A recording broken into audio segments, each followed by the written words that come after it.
एक जंगल में परिंदे बहुत खुश रहते थे क्योंकि उनके पास दाने की भी कमी नहीं रहती थी और वो बहुत खुश रहते थे। आज मैं सामने वाले गांव गई थी। वहाँ तो दाना बहुत ज्यादा था।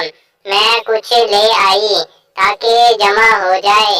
तुम सुनाओ, तुम भी गई थी कि नहीं? नहीं, मैं नहीं गया। मैं कल जाऊंगा, फिर ले आऊंगा। तभी एक कबूतर उनके जंगल में आता है और वो बहुत लालची होता है। उसे पैसों और दानों की बहुत ज़रूरत होती है। तुम कौन हो और हमारे जंगल क्या कर रहे हो?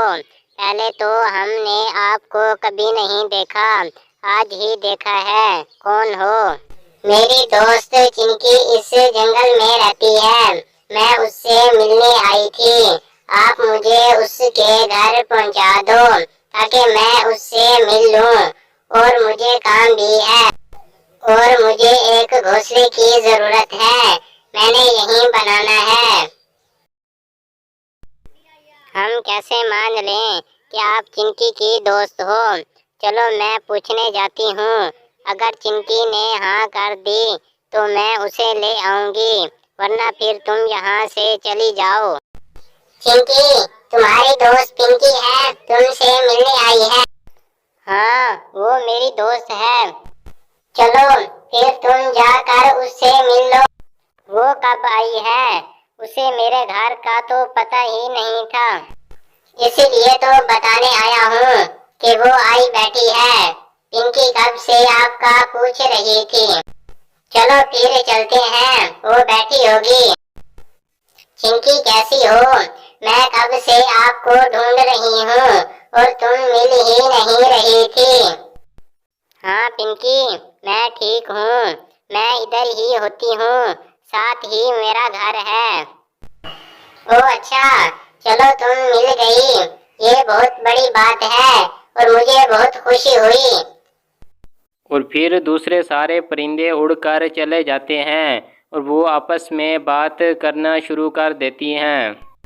तुम यहाँ क्या करने आई हो? मुझे लगता है कोई फ्रॉड खेलने आई हो। मुझे भी बताओ। हाँ, मुझे पैसों की काफी जरूरत थी, इसीलिए मैंने सुना है इस जंगल में बहुत दाना और पैसे हैं। मैं इसीलिए यहाँ आ गई। ओह अच्छा, चलो ये भी बता दो कि तुम्हारा प्लान क्या है और क्या करोगी अब यहाँ? चलो प्लान मुझे भी बताना। चलो अब सोने चलते हैं, रात होने वाली है। और फिर वो दोनों सो जाती हैं और चिंकी सारी रात प्लान सोचती रहती है कि कल मैं इनको कैसे लूटूंगी और दाना पैसे कैसे चुराऊं। पिंकी, कोई काम था तो मुझे बता देती, मैं खुद आ जाती। कोई काम है? कवे भैया, मुझे कुछ पैसे चाहिए। मेरा शोहर मुझे मारता है। वो कहते हैं कि कुछ पैसे लेकर आओ, फिर इसीलिए यहाँ आ गई। पिंकी बहन, पैसे तो नहीं है। मैं खुद एक गरीब हूँ, एक एक रुपए के लिए तरसता हूँ। कवे भैया, कोई बात नहीं, अभी तो मुझे इतनी जरूरत नहीं। चलो कुछ करती हूँ, कहीं और से पता करती हूँ। और फिर पिंकी सोचती है कि कौवे ने तो मुझे धोखा दे दिया। अब कौवा जैसे ही जाएगा तो मैं इसके अंडे तोड़ दूंगी, इसकी जुर्रत। और फिर कौवा जैसे ही जाता है तो पिंकी देख रही होती है, तब ही वो उसके घोंसला तोड़ने के लिए चली जाती है और उसके घोंसले को नीचे गिरा देती है और अंडे भी तोड़ देती है। तभी लाल चिड़िया जाकर कौवे को सारी हकीकत बता देती है कि पिंकी ने उसके अंडे तोड़ दिए और घोंसला भी नीचे फेंक दिया और कौवे को बहुत गुस्सा आ जाता है।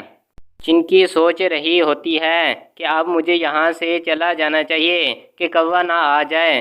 तभी ही कौवा आ जाता है और चिड़िया भी साथ और उसे मारना शुरू कर देते हैं। तब ही उसे मार देते हैं और यूं ही बुराई का खात्मा हो जाता है।